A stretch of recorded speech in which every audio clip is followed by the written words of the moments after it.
This is Before the Bell here on MMAOddsbreaker.com. That's Nick Kalikas. I'm Frank Trigg.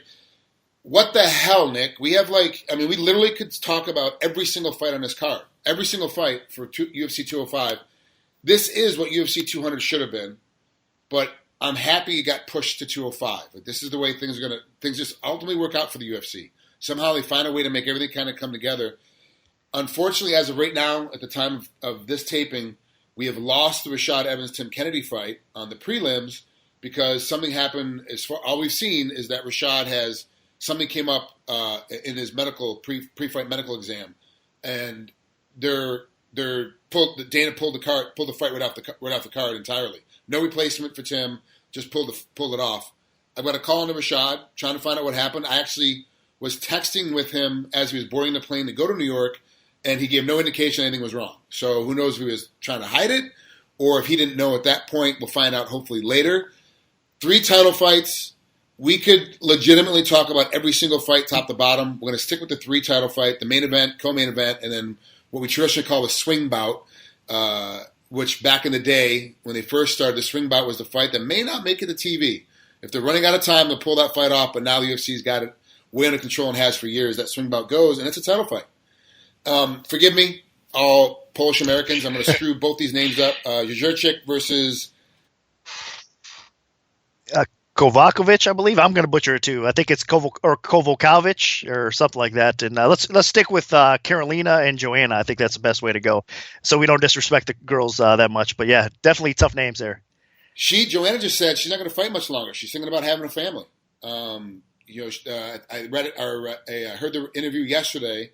Does that change how this fight's going to go with her thinking about retirement already? Not really, because I think Joanna's the type of girl that, man, she's so professional. She's so tuned into her fights. I mean, look at her performances. She's a machine. I mean, she really is. She's got the cardio. She's got the skill. She's got the mindset. So I don't think it would affect her. Now, normally you would say that it could have an impact on that fighter depending how mentally strong they are or not. But for her, no way, man. I think she's like a rock as far as every aspect of the fight game she's got down pat. That's why she's champion as well. So I really don't think it's going to affect her too much. You know, and it's interesting how a lot of people say that Joanna, she's really a bully, and they came off the show and she's like, oh no, she really is like that. It's how she is. But that's also why she wins, and the way she wins is because she really does. She pushes herself as much as she pushes anybody else. For the folks at home, Joanna obviously is the champ. Carolina's the number 2 ranked in the coming into this fight. Both are undefeated. Joanna at 12-0 and Carolina at 10-0, and they're both from Poland. So this is who's the best in the country, who's the best in the world, and who's going to get their first loss. This is a big fight. It's a really big fight. Yeah, it definitely is. I mean, and Joanna, of course, being the champion and accomplishing what she did, and especially her wins over Godella. I mean, those have been very impressive, tough fought battles that, I mean, kind of taken her career to another level, I think, and defending the belt against somebody like that's amazing. So that being said, she's a 4-1 favorite. She's minus 410 right now. The comeback on Carolina is at plus 330 at 5 dimes. So she's a significant favorite, decent sized favorite, but at the same time, it could be worse. I mean, it might seem like a steep line, but Carolina is getting a little bit more respect because, I mean, she's going up basically against, I don't want to say a Ronda Rousey type of fighter for that division, for the weight class, but that's what Joanna's turning into. I mean, that invincible girl that cannot, that's not going to lose the belt anytime soon. That's what everybody thinks about her. So, I mean, she's in that kind of, not popularity like Ronda, like I said, but kind of a mini version of that, right? I mean, just a dominant champion that nobody expects to lose. So that's some respect. I mean, if you're a 4-1 underdog against somebody like that, not too bad. She does have a shot in this fight. You've also got to look at, and this is the reason why I love going to UFC.com, because they do such a great job putting the stats up. You look at their stats. Obviously, Joanna only submits 8% of the time and she wins. Carolina is 20%. Decisions, though, is where you have to take a look at it. It's 58% for Joanna. 70% of the time, Carolina wins by decision. And I don't think Joanna is a person that you can beat by decision. You've got to put Joanna away. You've got to make her submit. You've got to knock her out. You've got to get a bad cut to make the doc come in and stop it. You're not going to be able to beat her in a decision because she has too much cardio and understands what the judges are looking for so she can win every single round. Do you agree with that, with that assessment for Carolina? I think Godella would have beat her last time, to be honest with you, if her cardio was up to par. You know what I mean? Because she started off really well in that fight, and then, of course, the championship rounds, I mean, that's where Joanna kind of took over and won the fight more clear. So I think if Godella's gas tank was up to par with Joanna, she'd be the champion right now, to be honest with you. So, but you have to be on that elite level. And is Carolina on that level? She's pretty close, man. I mean, if you look at what she's accomplished thus far in the UFC, the girl's been nothing but impressive, and she seems to be getting better fight by fight. She's going to push a high pace. I think this is going to be a challenging fight for Joanna because Carolina is the type of girl that's going to be in her face. She's going to be trying to pin her up against a cage. She has decent wrestling. She's got the total package. I mean, she's just not a striker that's why you're seeing some decisions, though, because she's not really a great finisher, but she'll outpoint you, she'll outwork you, and it seems like she has the cardio to go to deep waters and maybe test her there as well. So I think this is really the toughest fight Joanna's going to have in a while. I think it's going to be a lot more competitive than people think as well. So, man, at the price, honestly, there's some value on Carolina, and I can't believe I'm saying that myself because Joanna's looked so good, but truthfully, the way they match up, I mean, let's face it here, they should kind of stifle each other as far as takedown ability go and a lot of wrestling. If anything, Carolina has the better wrestling. So if it goes to the ground at all, she'll probably be able to steal a round or two with a minimal top control. I don't know how long she's going to be able to keep Joanna down, but that's an aspect of the fight we're not going to really know until it plays out. So Carolina has an outside shot to get the fight to the ground a little bit here and there, even though Joanna's takedown defense is fantastic. So it might not happen. And then on the feet, the pace that Carolina pushes, I mean, she's going to get lit up a little bit, of course, because Joanna's such a good striker. I mean, it's hard to strike with Joanna. So Joanna's probably going to get the best of it, but she's going to be game. So I think it's going to be a very competitive fight, close fight. So you're going to put your money on Carolina? That's where, if you had to bet and people telling you where to put your money, that's where you're going to put your money is on Carolina because the line right now is the better way to go, right? Yeah, and I haven't been truthfully giving it much thought as far as a bet goes for this fight. You know what I mean? It's kind of been flying under the radar for me as well as far as like which fights, you know what I mean, from top to bottom of the card. So this is one of the first times I'm really considering it. But yeah, I mean, I'm kind of talking myself into it a little bit here as well. I do think it's probably going to be a very competitive fight. I mean, Carolina's the type of girl that's hard to finish as well. So I wouldn't be surprised if it hits the scorecards. And if it hits the scorecards, a 3-2 competitive decision, you know what I mean? One girl wins 3 rounds, the other girl wins 2 rounds. Judges, the state of MMA judging is so bad, you don't know what they're going to like these days. So she's got an outside shot. So at plus 300 or over, there probably is some value there. So yeah, my money a little bit would probably go on Carolina here in this spot. And we also got to remember this is the first UFC card in New York State that just finally legalized. What are the judges going to be like? There's a lot of judges that come out of there that they obviously go over to Jersey or go up to Foxwoods and go on the Indian casinos. But now you've got a big show. What are the judges going to be like? So now not only are you battling your opponent, the referees are going to be John McCarthy and Herb Dean and one other big name guy. I forget who. Probably Dan Murgulata is the other big guy. But forgive me if I'm wrong on that one. But it's going to be big name refs. So you don't have to worry about the ref. Now you have to worry about the judges. Like where are the judges coming from in this state that just legalized MMA? So how much time they have to get licensed? How many MMA judges now are licensed in the state to be able to come through? And it's going to be questionable. How these things go to decisions. I agree with you. If I'm going to put money on it, I'm going with Carolina, but I think Joanna's going to win the fight. Yeah, it is tough. That's what I'm saying. So if you're going to take a stab at it, you're not going to take a big stab at it. Obviously, you're going to put a small flyer on it, as a dog to watch this fight, have a little bit of fun. And I think she can cash because there is some value in that price. But realistically speaking, Joanna is going to keep that strap for as long as she wants because outside of Godella, honestly, I think it's pretty much her on top of the division for a long time. I mean, Carolina is going to be the girl to test her a little bit more, but outside of those two, I really don't see much of a challenge. I mean, she's going to be a dominant champion for a long time. Moving on to the co-main event, another title fight, welterweight championship, Tyron Woodley, Stephen Thompson, huge deal, man. This is Thompson said it. He is the guy that felt like that Rory McDonald was the toughest fight for him, getting up to the championship round or getting up to the title fight. He's finally in the title fight. He feels like that Tyron is an easier fight for him because of style versus style. Do you agree with that? Do you agree that Rory was a tougher fight for Thompson than Tyron would be? Rory was a tougher fight than Thompson would be. I don't know. I'm not so sure about that. It's tough because I do see the stylistic similarities or whatnot. I mean, you're seeing Stephen Thompson, which is very hard to hit. I mean, his movement, his unorthodox karate style, kickboxing style that's worked so great for him as well. He has good takedown defense. So typically against wrestlers, we've seen it before, Johnny Hendricks or whatnot too as well. I mean, the list goes on. He's been having a lot of success. But Woodley's a different beast. I mean, he really is. Like, he has that explosiveness about him. I think all it takes is one shot. I mean, we've seen that. He did to Robbie Lawler, for crying out loud. I mean, we were all kind of stunned by how fast he was able to do it. So, Woodley definitely has a chance here. I think the line's kind of creeping up, and I like Stephen Thompson in this fight. I think Stephen Thompson probably does win this fight because of the stylistic matchup. And as far as cardio goes, a lot of people are going to say Woodley seems to slow down as the fight goes, and that is typically true, right? I mean, if it goes in deep waters, how much can you trust Woodley's gas tank? Now, it's gotten a little bit better. He's training a lot smarter. I mean, you've seen the progression in his game as well. He's champion right now because he deserves it. The guy is on top of his game for sure. So he's got that knockout power in the feet. He's got the wrestling, obviously, as well, that he can go to. Maybe have a tough time taking Stephen Thompson down, but I think if anybody can get him down, it's a guy like Tyron Woodley as well. So I don't know. This is definitely an interesting fight. The line right now, minus 200. Let me refresh here and see what the exact mark is at 5 dimes. Looks like, yeah, Stephen Thompson's still exactly minus 200. The comeback is plus 170 on Woodley. That's what's scaring me a little bit because I do like Thompson, and even as a bet, if it was lower, maybe around $150, $160, I think you can hop on Thompson a little bit. But at minus 200, I would stay away. I mean, it's actually almost a dog or pass situation here, so kind of scaring me off.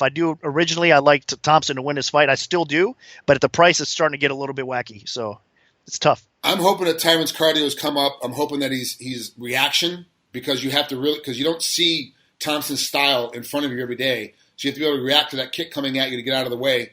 You can block him, you can try to block him, and but he kicks the way that when you do block it and get a full flush, I fully blocked this, elbows in tight, hands in tight, I fully absorbed it. You're still getting hit through the arm, getting hit through the block because he kicks so hard and kicks so accurately. I'm hoping that Tyron got his stuff together, because I do want to see Tyron stay as the champ, but I'm not going to be surprised at all if Steven beats him. It's not going to surprise me at all. This is one of those fights where I'm going to sit and watch the whole fight. Either guy can win at any moment, and I'm okay with that. Yeah, I think longer it plays out. I mean, Stephen Thompson probably will have more success. He'll pick him apart a little bit. Willie's a tough guy. It's going to be a hard guy to finish, too. He's got a pretty solid chin on him, obviously. I mean, both these guys are going to be hard to finish. So I think it will play out for a little while. And then it's, who as it goes, when somebody starts slowing down or makes a mistake, they're going to get put out probably. But, I mean, actually, if it's, I guess, a flush kick can land quickly for Stephen Thompson, or one of those bombs can land from Woodley. So it could end first in the first round possibly as well. So, yeah, this fight can go any which way, I think. I mean, there's no telling how it plays out, but it probably will be exciting. And I do think Woodley's doing a lot of good things. I mean, he's training with Rufus again for this camp, and obviously a guy like Duke Rufus to get you ready for a striker, that's a good move. I think he's surrounded himself with wrestlers in the past, American Top Team background, all that stuff too, which is great for him. But in this particular matchup, I mean, he's bringing in point karate guys, to kind of simulate Thompson. Now that's the thing though. I mean, Thompson is just on another level. Even the guys that you bring in to simulate that aren't going to really simulate the exact same way, obviously. But that being said, a coach, like I said, Duke Rufus, he can get him ready for it. So I think Thompson's going to come up with a good game plan, or Woodley rather is going to come up with a good game plan. And it's going to be a difficult fight, especially early on for Thompson. But as it goes, I think Thompson can kind of take over, make it a little bit more clear as the fight progresses, and probably get the finish. And the good thing about Woodley training over at Duke Rufus's place is that for as good as a striker as Duke was when he was competing, he has much better defense. And the guys that come out of his camp are learning how not to get hit. And that's the biggest thing, especially with these little 5-ounce gloves on, is that you got to not get touched, especially by a guy like Stephen Thompson. If he touches you, it's going to hurt no matter what, especially from a guy like Tyron Woodley. If you get hit by him, it's going to hurt. We all saw it with Lawler. So, yeah, it's great for him to be back up there with Duke. I can't wait to see how it comes out, how it plays out come Saturday night. Like, how is this really going to come to fruition? Big game. Tyron's first title defense. It's in Madison Square Garden, the biggest card the UFC has ever had. A lot of extra pressure from the media, a lot of extra commitments. Do you think any of that is going to mess with Woodley being the champ? No, not really, because he's got extra motivation for this fight, and you know who's giving it to him? All of us and all of the public out there watching. You know, because everybody thinks Thompson's going to win that easy. I mean, including myself. I really think, especially when I first made the line or whatnot too, I favor Stephen Thompson in this fight. Woodley's game. He understands. He sees what's going on out there. You know what I mean, in the media or whatever. You know how many people are picking Thompson against him? I mean, you're talking about the champion of the world right now, a guy that dethroned Robbie Lawler, and we're all kind of doubting him. You know what I mean? We all have that doubt. We think that Stephen Thompson is just a bad matchup for him, and he's automatically going to win. Well, I think that drive and motivation for Woodley makes him that much more dangerous. You know what I mean? He's got that fire lit under him. He realizes that most people are picking against him. So I think all the extra stuff that's surrounding, I understand what you're saying with New York and the nerves and all the spotlight, but I think he's going to have an extra gear and extra momentum going in that fight. He's going to block everything out, and he's going to be focused more so probably than ever to get the win here. Because a lot of people were also saying he didn't want the fight. Like he was kind of shying away from it, you know what I mean? And it makes sense. I mean, stylistically, it is kind of a tough matchup, like we said, right? A little bit it should be for Woodley, but he wasn't, shying away from him. I mean, the guy will fight anybody. Obviously, he's a champion, he's a warrior, but he wanted those big money fights, GSP, Diaz, whatever he was calling out. I don't blame him for that either, to be honest with you. Why not go after the money? You know what I mean? These guys are giving it their all every fight. They should try to get as much money as they can. I mean, every fight, especially at that level. You know what I mean? Because once you're the top end of the heap, if you're the top five of the weight class, you got to start chasing down big money fights. That there's no other reason, unless you have a title shot coming and you're not the champ. There's no reason to deal with anything else other than a big money fight. A GSP and a Diaz are a big money fight.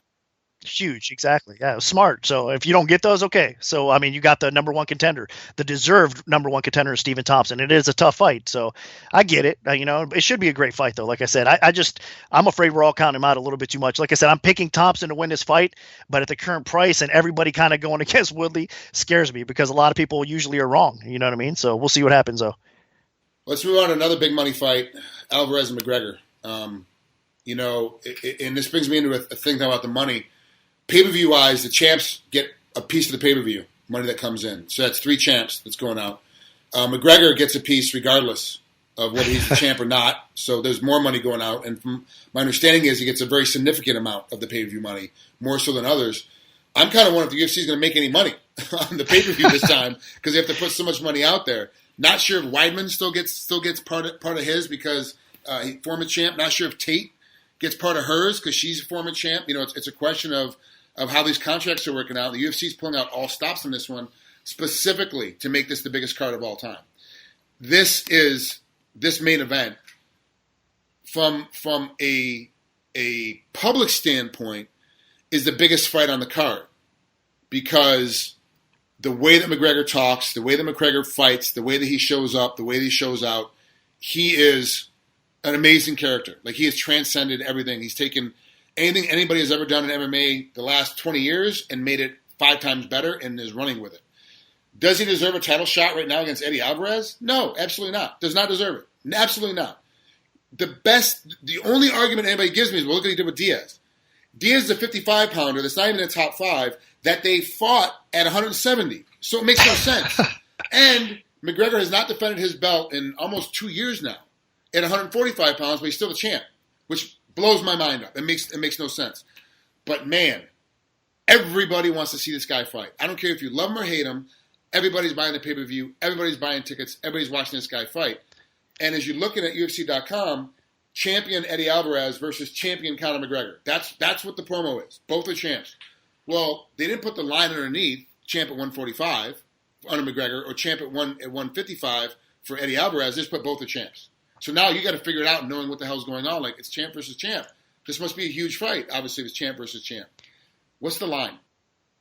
Well, you know what? I opened it a little bit lower, but people are betting Conor McGregor up right now. It's minus 160 for McGregor. The comeback in Alvarez is plus 140. So you got the real lightweight champion of the world as an underdog to the featherweight champion of the world, like you just said right there. But I understand. I mean, the thing is with Conor McGregor, there comes money. I mean, he is the money fight, like you said. He's making by far more money than obviously everybody in the sport right now fighting, and he deserves it. I mean, it's not only him putting himself in that position with his mouth, he just backed up everything that he said. He's backed it up. I mean, and he got revenge on Diaz in a war that was just, I mean, that fight was just amazing. I mean, what those guys had to dig deep and pull out. I mean, that was one of the best all-time fights, obviously, for a lot of reasons, right? And I was on Diaz both times they fought. So I split as far as betting against Conor McGregor because they're still down in me, honestly. And there will be until we see a couple things get addressed from Conor McGregor's ground game. So for me, like I said, I split with them, but of course you come out on top in a situation like that because Diaz was the dog both times. But in that situation there, I mean, Conor McGregor is basically proved to be one of the most elite strikers in the game, period. I mean, that's the thing. It's not any BS. It's not any hype or whatnot. If you look at what he's done striking, I mean, he is one of the best all-time strikers already in the sport. I mean, the power, the accuracy. I mean, Diaz, in both fights, he had Diaz hurt. It was him slowing down that got Diaz back in the fights. You know what I mean? And he was winning those fights. I mean, he deserves to be where he's at right now with all that stuff as well. It's just the ground game is still a little bit of a question mark. Now, he's been drilling it. He's been working on it very hard. He knows that. His coaches know that. Everybody knows it. You know what I mean? That his wrestling, his takedown defense, and his grappling has to improve if he wants to beat some of those elite wrestlers. And at 155, it's a shark tank of those guys. I mean, Eddie Alvarez is one of those guys, but there's a lot of great wrestlers, as you know, at 155 pounds, and they're going to be looking to take Conor McGregor down and testing out his skill on the ground. So for me, with the money that's been pouring in on both fighters, I mean, a lot of people are betting Eddie Alvarez because of that reason alone, right? Because they know that he's got the ground edge. But a lot of money's starting to come back in on Conor McGregor as well because of the hype, because of the popularity, and because if this thing stays standing and if Conor's able to sprawl and brawl, he can win his fight. I mean, he is going to be the better striker. He's got the knockout power. He's got the better chin. You know what I mean? Eddie Alvarez has been dinged up before in the past. He's been knocked out, of course, as well. So he's got one of those chins that somehow, some way, Eddie Alvarez can survive if he gets rocked. But, I mean, some referees will stop it faster than others. So it all depends on what the referee says. If he gets drilled, he gets rocked a little bit, hopefully he's allowed to fight a little bit because Eddie Alvarez does have a quick recovery time, you know what I mean, in that spot. But so that's what I'm saying. If it stays on the feet, Conor McGregor is going to probably win this fight, even though obviously Eddie Alvarez is a heck of a striker too. So I'm not even downplaying his striking. Eddie Alvarez is definitely a great striker, but I don't think he's on the level of Conor McGregor. So he needs to take this fight to the ground and try to get his back and kind of choke him out. I think that's his path to victory there. And that's why he's the underdog right now as well. And the hype is coming on and more so on Conor McGregor because I think a lot of people think he can sprawl and brawl. I got to put my money someplace. You want me to put it on Eddie Alvarez? That's my best bet. To me, until like I said, I think we have seen the weaknesses in Conor's game. Again, the second fight though, Diaz he did have better takedown defense against Nate Diaz, right? I mean, he did improve it, but Nate Diaz isn't the wrestler Eddie Alvarez is. Nate Diaz isn't the wrestler Chad Mendes was. Chad Mendes was able to get him down, right? I mean, it wasn't easy even for Chad Mendes, but he was able to get him down. Again, he gassed himself to the point where he started getting beat. I mean, of course, you got to credit Conor for the body kicks and how the fight played out a little bit. And Chad Mendes was on short notice for that fight as well. But you got to look back. I mean, the way Conor's lost in the past is on the ground.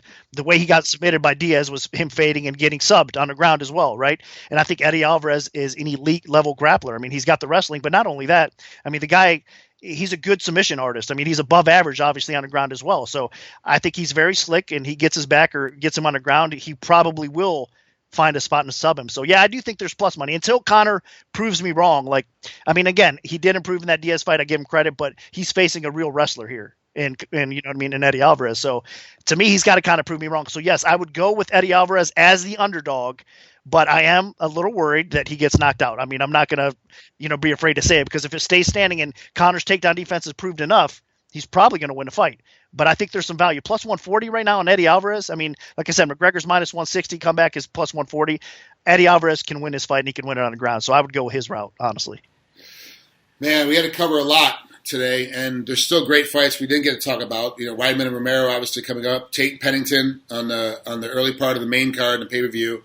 Let's not forget Frankie Edgar and Jeremy Stephens is the main event on the Fox Sports 1 prelims. I mean, that's an amazing fight. Frankie Edgar is on the prelims. Like, that's how big this card is. And we get all the way down to the main event of the Fight Pass is Miller and Alves. Like that, it's incredible that everybody's on this card. I can't believe they're able to keep it together and really only lose, as of right now, we've only lost the Rashad Evans-Tim Kennedy fight. After all this hype, after all the injuries, after everything going on for all these other cards, this one has kind of remained unscathed, really. Yeah, you're right. Absolutely. I'm surprised, man. I mean, because with the star power, like you said, on this card from top to bottom, I mean, the prelims are stacked. Yeah. Well, and Luke A stepped in to face Muhammad when Lyman Good got pulled out, too. But again, that's kind of on obviously in the FS1 portion of the card. And that's a fight not a lot of people are talking about as far as some of the other, huge fights that are on this card as well. But yeah, you're right. I mean, as far as the top tier fights, I can't believe they're for the most part intact thus far. But like you said, we still got a few days to go. So let's see what happens because there's always something crazy, right? People are flying. People are flying in and checking into the hotel, and who knows when we slip in the bathtub. You never know what's going to happen. Yep. Yeah, never know. All right, well, that's it for this week here on Before the Bell. That's Nick Kalikas. I'm Frank Trigg. You're watching us here on MMA Oddsbreaker.